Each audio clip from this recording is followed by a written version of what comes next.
The crystal chandeliers rattled with the silence of the room. The bride, resplendent in white lace but wearing a sneer, shoved a microphone into the face of the trembling maid in the center of the ballroom. "Since you're always humming while you scrub my floors," Victoria announced to the 500 VIP guests, "why don't you show us what you've got? Entertain us, Ruthie." Ruthie Jean, frozen in her black uniform, looked for an escape, but there was none. She didn't know that this moment of intended cruelty was about to destroy the bride's life and launch a legend. But before we see how Julian reacts to this shocking display, let me know where you're watching from and what time it is. Now, subscribe to the channel and let's get started. "Do not think for a second that I don't see your laziness," Victoria said, her voice sharp as she ran a manicured finger over the table Ruthie had just polished. "Do this again, and stay out of my way." Ruthie Jean lowered her eyes and stepped to the side, clutching her cleaning rag to her chest like a shield. At 24 years old, she found it harder each day to stifle her spirit in the sprawling Montgomery estate. "Yes, Miss Victoria," she said softly. As Victoria's heels clicked away down the grand hallway, Ruthie took a shaky breath and continued polishing the mahogany. The afternoon sun streamed through the floor-to-ceiling windows, illuminating the dust motes dancing in the air, motes she had to eradicate before Victoria returned. Ruthie had never planned to be a maid for the elite. Her dreams had once filled the rafters of her church choir, her generational voice meant to heal souls, not echo in empty hallways while she scrubbed floors. But life had shifted brutally when her grandmother's heart condition worsened, requiring expensive medication that a choir stipend couldn't cover. "Ruthie, slow down, child," called a deep, kindly voice from the kitchen doorway. Chef Marcus walked toward her with a sympathetic look. His apron was stained with sauce, a stark contrast to the pristine environment he maintained. "I saved you a plate from lunch. You need to keep your strength up," he said, handing her a container with roast chicken and vegetables. "Thank you, Marcus. You didn't have to do that." "Of course I did. You're working yourself to the bone for that woman." He nodded toward the hallway where Victoria had vanished. "How is your grandmother doing today?" "Stable," Ruthie admitted, rubbing her tired shoulder. "But the medication costs went up again. Just 2 more days until the wedding bonus, and then I can pay for next month's supply." Chef Marcus's smile faded slightly. "Maybe. Or maybe the new Mrs. Montgomery will find a reason to cut costs. We both know how she is." They both knew this was likely true. Julian Montgomery, their billionaire employer, was marrying Victoria, a socialite who treated the staff like invisible fixtures. While Julian was kind, tipping well, and asking about their families, Victoria viewed them as something less than human. "I better finish the West Wing before she comes back to check," Ruthie said, taking a quick bite of the chicken. "Keep your head up," Marcus called as she walked away. "That voice of yours is worth more than this house." Ruthie spent the morning vacuuming and dusting the mansion's West Wing, where the bridal suite was being prepped for the influx of high society guests. Her knees ached from kneeling on the hardwood, but she pushed through the pain, visualizing the orange pill bottles that kept her grandmother alive. As she cleaned the guest powder room, she heard Victoria's voice shrill and angry from the adjacent parlor. Ruthie slowed her movements, trying to work silently. "No, I don't care about the contract," Victoria snapped into her phone. "Cancel the jazz singer." "I said cancel her. I have a better idea for entertainment. Something cheaper." Ruthie's alarm buzzed at 4:30 a.m., the same as it had every morning for the past 2 years. She silenced it quickly, careful not to wake her grandmother in the next room. The apartment in Queens was small, just 2 bedrooms with peeling wallpaper and a kitchen barely wide enough for one person. But it was theirs. She tiptoed to her grandmother's doorway and watched the steady rise and fall of her chest, then checked the pill organizer on the nightstand. Monday's compartment was empty. Good. Grandma had remembered. By 5:45 a.m., Ruthie was on the subway heading to Manhattan, her Bible tucked into her bag next to a worn copy of Mahalia Jackson's biography. She hummed softly under her breath, an old hymn her grandmother had taught her as a child. The other commuters ignored her, lost in their own worlds, and that was fine. Invisibility was a skill she'd perfected. The Montgomery estate sat on the Upper East Side like a castle from another era, all limestone and iron gates. Ruthie used her staff entrance key and descended into the service corridors that snaked beneath the mansion like hidden veins. By 6:30 a.m., she was already scrubbing the marble floors of the main foyer, her knees pressing into the cold stone. "Good morning, Ruthie," A voice called from above. She looked up to see Julian Montgomery descending the grand staircase, dressed in a tailored suit despite the early hour. His salt and pepper hair was perfectly combed, his posture that of a man who'd never doubted his place in the world. "Good morning, Mr. Montgomery," Ruthie said, starting to stand. "Please don't get up." He reached into his wallet and pulled out 2 crisp $100 bills. "For you. I know the wedding preparations have added to your workload." "Sir, you don't have to. I insist. How is your grandmother?" "Still improving." Ruthie's throat tightened. "Yes, sir. Thank you for asking." He nodded, already distracted by his phone, and disappeared toward his study. The money felt heavy in her pocket. It would cover 2 weeks of medication, maybe 3 if she stretched it. The morning blurred into its usual rhythm, vacuuming, dusting, polishing surfaces that were already pristine. Around noon, Victoria swept through the parlor where Ruthie was arranging fresh flowers. She didn't acknowledge Ruthie's presence until she ran a finger along the mantelpiece Ruthie had cleaned just an hour before. "I thought I told you to be thorough," Victoria said, examining her finger as if she'd found evidence of neglect, though her skin remained spotless. "I'm sorry, Miss Victoria. I'll do it again." "See that you do. And Ruthie, try not to hum while you work. It's distracting." By late afternoon, Ruthie finally made it to the basement laundry room, her sanctuary. The space was vast and empty, with vaulted ceilings that created perfect acoustics. She sorted linens into piles, then allowed herself a single moment of freedom. She closed her eyes and began to sing, her voice rising and swelling until it filled every corner of the room. It was a spiritual her grandmother had sung to her as a child, about troubled waters and safe harbors. Here, alone, Ruthie wasn't a maid. She was herself. She was whole. It happened on a Tuesday afternoon, 3 days before the wedding.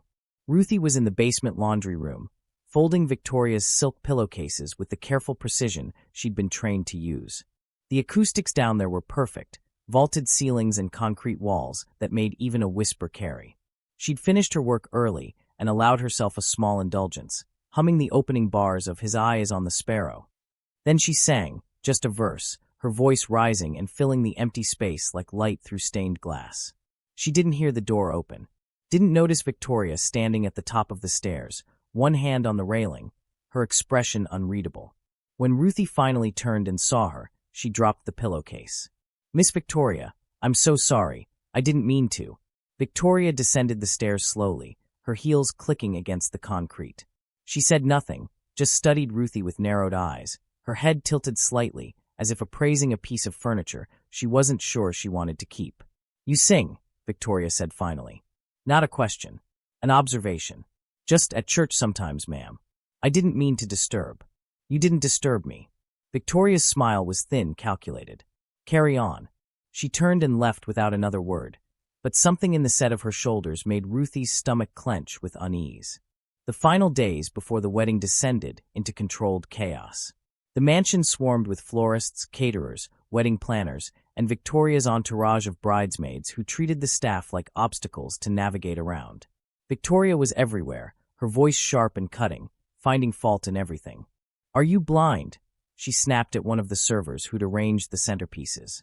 "I said peonies on the left, roses on the right. Do it again." She berated the housekeeper for microscopic wrinkles in the table linens. She made Chef Marcus remake the tasting menu 3 times, each adjustment more arbitrary than the last. The staff moved through the house like prey animals, trying to avoid her line of sight.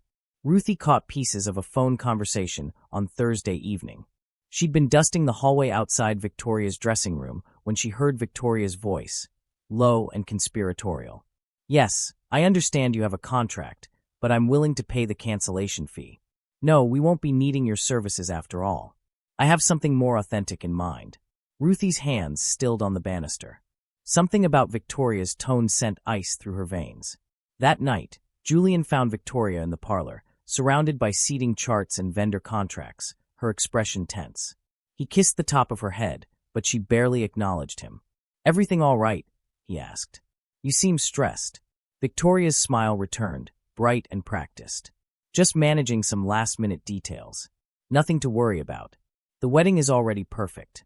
You don't need to. I want everything to be memorable, darling." She touched his face, her eyes glittering. "I have a surprise planned for the reception. something no one will ever forget. The wedding day arrived with the force of a storm. Ruthie had been awake since 3 a.m., helping the catering staff arrange champagne flutes and fold napkins into swans. Her uniform was freshly pressed, her hair pulled back so tightly it made her temples ache. Chef Marcus found her in the kitchen at dawn, dark circles under her eyes. "You need to pace yourself," he warned, handing her coffee. "I will. After tonight." After tonight, she'd have the bonus. After tonight, her grandmother would have her medication for 3 months. After tonight, she could breathe. The head butler, Catherine, gathered the serving staff in the pantry at noon. "You are invisible today," she said, her voice clipped and professional. "You do not speak unless spoken to. You do not make eye contact with the guests. You move like ghosts. Am I understood?" "Yes, ma'am," they chorused. Ruthie was assigned to champagne service during the reception. She practiced balancing the silver tray, feeling its weight cut into her palms. Through the service entrance, she could hear the string quartet beginning to play. The ceremony was starting. She caught a glimpse of it through a doorway. 500 guests seated in neat rows, crystal chandeliers casting rainbow prisms across their designer gowns and tailored tuxedos. Victoria glided down the aisle in a dress that probably cost more than Ruthie would earn in a decade, her veil trailing behind her like a wake of foam. At the altar, Julian stood rigid, his expression unreadable. He didn't look like a man in love. He looked like a man fulfilling an obligation. When they kissed, the applause was polite but restrained. Cold, Ruthie thought. The whole ceremony felt cold. The reception erupted into controlled chaos. Ruthie moved through the ballroom with her tray of champagne, weaving between clusters of Manhattan's elite. They took glasses without looking at her, their conversations flowing around her as if she were furniture. She refilled her tray 4 times, her arms burning from the weight. Then the band stopped playing. The sudden silence made Ruthie freeze mid-step. Victoria stood at the head table, tapping a fork against her champagne flute. The crystal sang out across the room, demanding attention. "Ladies and gentlemen," Victoria announced, her smile sharp as glass. "I'm afraid we have a small staffing issue this evening. Our scheduled entertainment has, unfortunately, had to cancel." Murmurs rippled through the crowd. Ruthie's stomach clenched. "But fortunately," Victoria continued, her eyes scanning the room until they landed directly on Ruthie, "we have hidden talent right here among us. My maid Ruthie has the most interesting voice. I thought it would be delightful if she shared it with all of you tonight." The tray slipped in Ruthie's hands. Champagne flutes clinked dangerously. "Ruthie, darling," Victoria called out, her voice saccharine. "Don't be shy. Come up here." Every eye in the ballroom turned toward her. Ruthie's throat closed. This wasn't happening. This couldn't be happening. "Come now," Victoria said, her smile widening. "Don't keep our guests waiting." Ruthie's feet wouldn't move. The champagne tray shook in her hands as 500 pairs of eyes bore into her. She opened her mouth to decline, to apologize, to disappear, but no sound came out. "Ruthie," Victoria repeated, her voice taking on an edge. "Now please." Chef Marcus materialized beside her, gently taking the tray from her trembling hands. "You don't have to do this," he whispered. But Ruthie's legs were already carrying her forward, pulled by some invisible thread of obligation and fear. She couldn't lose this job. Not now. Not when her grandmother needed her. She navigated through the tables, her heart hammering against her ribs. The guests watched her approach with expressions ranging from curiosity to thinly veiled disdain. Victoria descended from the head table, meeting Ruthie halfway across the dance floor. Up close, her smile was venomous. She pressed a microphone into Ruthie's hand with enough force to bruise. "Miss Victoria, I don't think," Ruthie began. Victoria's fingers clamped around Ruthie's upper arm, her manicured nails digging through the fabric of the uniform. "Don't embarrass me, Ruthie," she hissed, her smile never faltering for the audience. "Sing." The grip tightened, and Ruthie bit back a gasp of pain. Over Victoria's shoulder, she could see Julian half standing at the head table, his brow furrowed in confusion. He opened his mouth as if to speak, but Victoria's mother placed a hand on his arm, pulling him back into his seat. The guests shifted uncomfortably in their chairs, exchanging glances, but no one intervened. No one ever did. Victoria released her arm and stepped back, gesturing toward Ruthie as if presenting a circus act. "Ladies and gentlemen, our entertainment for the evening." Laughter rippled through some sections of the crowd. Not kind laughter, but the sharp, cutting kind that strips away dignity. Ruthie stood in the center of the ballroom, a black woman in a maid's uniform clutching a microphone she never asked for, surrounded by wealth she would never touch. Her grandmother's face flashed in her mind. The pill organizer on the nightstand. The medical bills stacked on the kitchen counter. The way Grandma smiled despite the pain. Then another image surfaced. Sunday mornings at Greater Hope Baptist, where her voice lifted above the congregation like a prayer taking flight. Where she wasn't invisible. Where she mattered. Ruthie closed her eyes and took a breath that filled her lungs completely. She thought of Sam Cooke, of Mahalia Jackson, of every ancestor who had sung through their suffering. She thought of her grandmother's hands, weathered and strong, teaching her to find power in vulnerability. When she opened her mouth, it wasn't to sing the jazz standard Victoria had probably expected. Instead, the first words of "a change is gonna come" emerged, quiet at first, then building.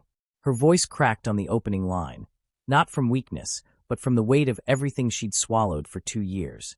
The room fell silent. Not the cruel silence of mockery, but the stunned silence of witnessing something unexpected. Something real. Ruthie's voice trembled through the first verse, carrying the weight of every floor she'd scrubbed, every dismissive glance, every moment she'd made herself small. But as she reached the chorus, something shifted. Her grandmother's voice echoed in her memory. "Baby, when you sing, you ain't singing for them. You're singing for the Lord and for yourself. Nobody can take that from you." The tremor disappeared. Her voice swelled, filling the cavernous ballroom with a power that seemed impossible from such a slight frame. It wasn't just singing. It was testimony, generations of pain and hope braided into every note. The crystal chandeliers seemed to vibrate with the resonance. A server carrying a tray of appetizers froze mid-step. The bartender stopped pouring mid-pour, champagne forgotten. Conversations died mid-sentence. 500 people who moments ago had been ready to laugh at her expense now sat transfixed, their expensive cocktails growing warm in their hands. At the head table, Julian's fork clattered against his plate. He leaned forward, his mouth slightly open, as if seeing Ruthie for the first time. Truly seeing her. His mother, seated beside him, pressed a napkin to her eyes. Victoria stood near the edge of the dance floor, her triumphant smile beginning to falter. This wasn't the plan. The maid was supposed to stumble, to embarrass herself, to confirm every assumption about her place in the world. Instead, the guests were leaning forward in their seats, mesmerized. Several had tears streaming down their faces. Ruthie's eyes remained closed as she climbed toward the bridge. She wasn't in the ballroom anymore. She was in her grandmother's church, surrounded by worn pews and Sunday hats, by people who knew struggle and survival. She was with her ancestors, with every person who had ever been told they were less than human and had sung anyway louder. When she hit the final high note, "A change is gonna come," her voice soared, clear and unwavering, hanging in the air like a challenge, like a promise, like a prophecy. She held it longer than should have been possible, her lungs forged from years of suppressed emotion, finally given release. The note faded into silence. For 3 heartbeats, the ballroom remained frozen. Then Julian rose to his feet, his hands coming together in thunderous applause. His mother followed. Then the elderly couple at table 7. Then the entire front section. Like dominoes falling, the standing ovation rippled through the room until all 500 guests were on their feet, their applause echoing off the marble floors and vaulted ceilings. Ruthie opened her eyes, disoriented, as if waking from a dream. Tears streaked her face. The microphone shook in her hand. She couldn't process what was happening. The applause, the tears on strangers' faces, the way they looked at her now. Not through her. At her. Victoria's face had gone pale, her jaw clenched so tightly the muscles in her neck stood out. This was supposed to be her night. Her triumph. Instead, a maid in a discount uniform had stolen her spotlight with nothing but her voice.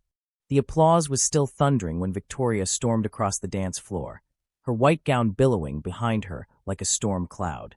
She snatched the microphone from Ruthie's hand with such force that feedback shrieked through the speakers. "Okay, that's enough." Victoria's voice cut through the applause like a blade. "Back to work, Ruthie. You're ruining the aesthetic." The clapping faltered, then died. Guests exchanged uncomfortable glances, the spell of the performance shattering into awkward silence. Ruthie stood frozen, her moment of transcendence collapsing around her. She was a maid again. Just a maid. "I said go," Victoria hissed, her smile brittle and furious. She turned slightly, as if to address the crowd, but kept her eyes on Ruthie. "Honestly, give these people an inch. Then, under her breath, she muttered the word. A slur, casual and vicious, the kind meant to cut and diminish and remind Ruthie of exactly what Victoria thought she was. But the microphone was still on. The word boomed through the speakers, amplified and unmistakable, bouncing off the marble walls and crystal chandeliers. It hung in the air like poison. The room gasped, a collective intake of breath, so sharp it sounded like wind rushing through the ballroom. Women pressed their hands to their mouths. Men sat back in their chairs as if physically struck. At the head table, Julian's mother went rigid, her face draining of color. Ruthie recoiled as if she'd been slapped, tears streaming down her face. Her hands flew to her mouth, trying to hold in the sob building in her chest. She'd heard that word before, whispered behind her back, spat at her on subway platforms, hidden in polite microaggressions, but never like this. Never amplified for 500 people to witness. Victoria! Julian's voice exploded across the room. He shot to his feet so violently his chair toppled backward, crashing against the marble floor. The sound reverberated like a gunshot. He stood there in his tuxedo, his face transformed from the passive politeness he'd worn all evening into something raw and furious. "What did you just say?" His voice shook, not with uncertainty, but with barely controlled rage. Victoria spun toward him, the microphone still clutched in her hand. "Julian, don't be dramatic. I heard what you said. Everyone heard what you said." The ballroom had gone deathly quiet. Servers stood paralyzed against the walls. Chef Marcus had moved to Ruthie's side, his hand hovering near her shoulder but not touching, respecting her space even in her devastation. Julian's gaze swept across the room, past his new wife, past the society guests, landing on Ruthie's tear-stained face. Something seemed to crack open in his expression, shame mixing with dawning recognition. "Get out," he said quietly. Victoria laughed, sharp and disbelieving. "What?" "I said get out of my house." His voice was steady now, cold and final. "The reception is over." Julian moved across the dance floor with purpose, his footsteps echoing in the stunned silence. Victoria reached for his arm, but he brushed past her as if she were air, heading straight toward Ruthie. The guests watched, transfixed, as the groom in his $1,000 tuxedo knelt beside the trembling maid. "Are you okay?" His voice was gentle, so different from the cold fury of moments before. Ruthie couldn't speak. She could only shake her head, tears streaming down her face, her whole body trembling with the aftermath of humiliation and shock. Chef Marcus's hand finally landed on her shoulder, steady and protective. "Julian." Victoria's screech cut through the moment. "What are you doing?" "She's just the help. This is our wedding." Julian rose slowly, turning to face his bride. His expression was unreadable, carved from stone. "She has a name. It's Ruthie Jean, and she's more human than you'll ever be. You're being ridiculous." "I said the reception is over." Julian's voice carried across the ballroom with absolute authority. He turned to address the 500 guests, many of whom were already gathering their things, eager to escape the spectacular implosion. "I apologize for the disruption. Please leave. Now." The guests needed no further encouragement.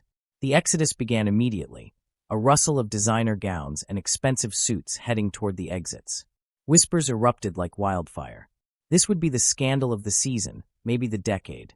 Julian turned back to Victoria, who stood in her white gown, her face twisted with rage and disbelief. "Get out of my house. This is my house now. We're married. Not for long. My lawyers will contact you about the annulment. You have 1 hour to collect your personal belongings.